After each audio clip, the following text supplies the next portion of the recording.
What's going on, everybody? Eva and I are going to be doing a hiking trip this weekend, and we're going to go to San Jacinto Mountain. It's going to be about 17 miles round trip, and according to my map here, it's 10,804 feet. And I got my checklist here of all the items that we're going to need for our trip. And with the power of cinema, we're going to have everything laid out. Ready, set, ta-da! So this is packing for, it's going to be me and Eva going, but I'm just going to show you what is going to go into one backpack, because 2 backpacks worth of stuff is just way too much stuff to have in one screen right here.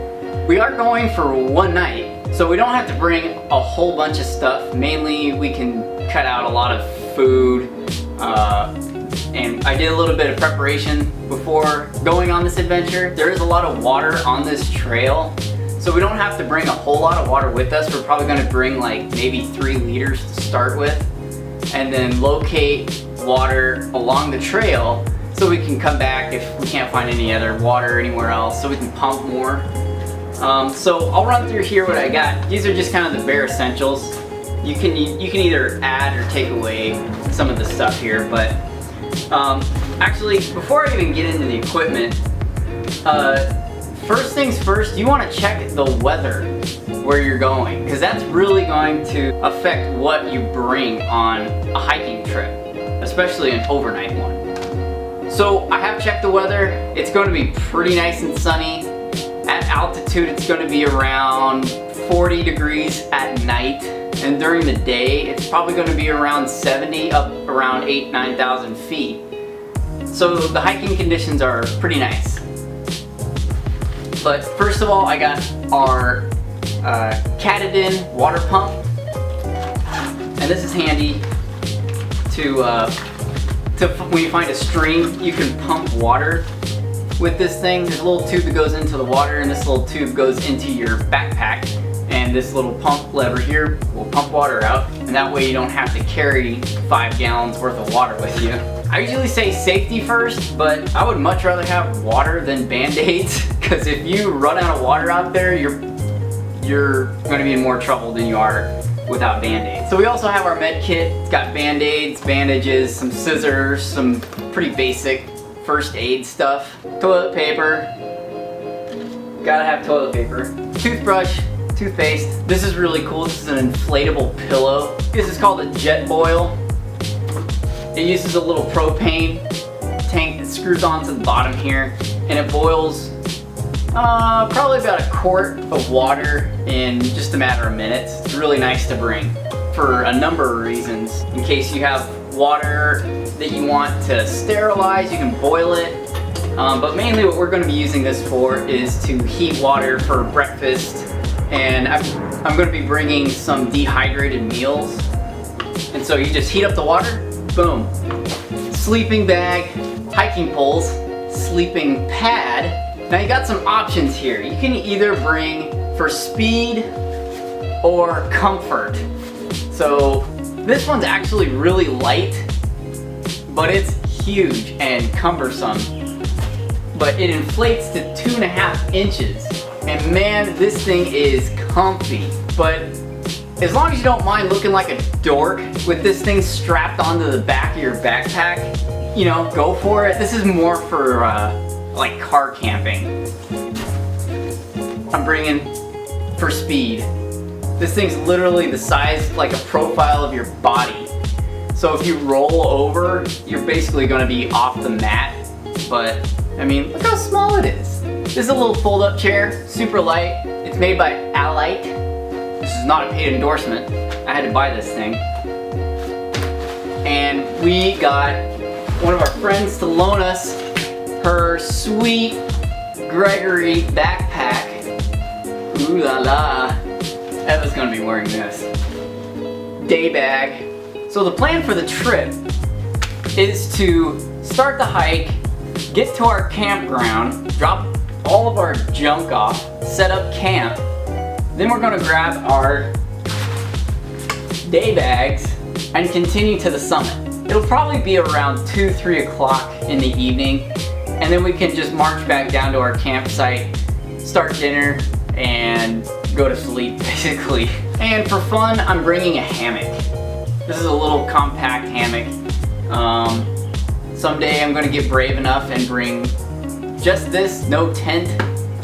And yes, we have our tent. So now on to the food. So for breakfast, we have a bunch of oatmeal. Got these at Trader Joe's.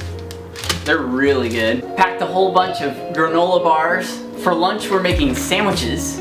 And dinner, we have these dehydrated meals, which are really good. But I recommend bringing some anti-gas pills. Not a joke, these things make you fart like crazy. So those are pretty much the bare essentials. I got my whole packing list here. It's only a couple pages. I'll leave this list in the comments section so you guys can kind of pick at it, use what you want. But it's got some good stuff in there, like make sure all the pets are fed, make sure the mail gets picked up, make sure the trash is out, make sure your car is locked, make sure your dishwasher's empty and open, make sure the water and gas is off. So, I mean, this list is mainly made for a couple of day trips, but we're just going for one night, so, I mean, this kind of doesn't really apply. We did get an adventure pass here, but where we're going, we're also going to need to have a permit too. So this would be scratched off and stuck inside your car, but we're going to need a hiking permit too. So what we're going to do is go to the ranger station, which is on the Idlewild side of the mountain, which is kind of the which is kind of the southwest side of the mountain. And they're like $5, and it's mainly used to keep track of who's on the mountain, how many people are on there, making sure people don't get lost. $5 well spent. All right, let's pack all this shit. Okay, we're all packed up. Now keep in mind, you're gonna be going in and out of this backpack 100 times while you're on the hike. You're gonna be needing stuff like your granola bar, a map, you know, any kind of snacks. So keep them in easy access. I like to use the top zippers, the little top storage areas on these bags. Okay, so now we got our bag pretty well packed. So now let's talk apparel. So you want to make sure you got some good hiking boots. I've gone through so many pairs of hiking boots to find the right ones because I have the weirdest shaped feet. These ones work awesome. They're Keens. They got a huge toe box on there for my wide feet. And make sure you have some good hiking socks. These are Patagonia hiking socks. They're double layered and they breathe really good, so that's gonna cut down on your blisters. Blisters are gonna stop you in your tracks from hiking. Don't bring cotton. Cotton kills. It'll give you all kinds of irritations on your armpits when you're hiking, when you sweat. It holds in moisture. And when you have to take a jacket off, you'll freeze to death in some conditions. So don't bring cotton. So here I've got this, basically a polyester shirt. I like to hike in long sleeve shirts because it protects me from the sun. I hate putting on sunscreen all day. And so even when it's hot outside, these things actually work like air conditioning because you can get the arms wet. Just put a little bit of your backpack water on there and it's like an air conditioner. So I recommend long sleeve shirts unless it's like 100 degrees. But if it's 100 degrees outside, you probably shouldn't be hiking to begin with. These are my hiking pants. I really recommend getting some that unzip at the knees. Or actually, these are right just above the knees where they unzip at. And you don't even have to take your pants off to unzip them because it's got a zipper that goes all the way up the leg. So you just unzip the leg and take the legs off, and now you got shorts. REI, they were probably $50, worth every penny. And so since I checked the weather, it's gonna be around 40 degrees at night. So I'm bringing a nice jacket just in case. This is a down jacket and it packs really small and tight. I mean, look at that. I mean, this is just in my hands. Look how tiny that gets. You can just shove that thing right in your backpack and it doesn't take up a lot of space. And of course you need to bring your hat, sunglasses, and sunscreen. So we're getting up really early tomorrow. We're getting up at like 4 a.m. We're gonna jet out of here around 5. It's about an hour and a half drive up there. So, all right, I think you're ready. Let's go hike.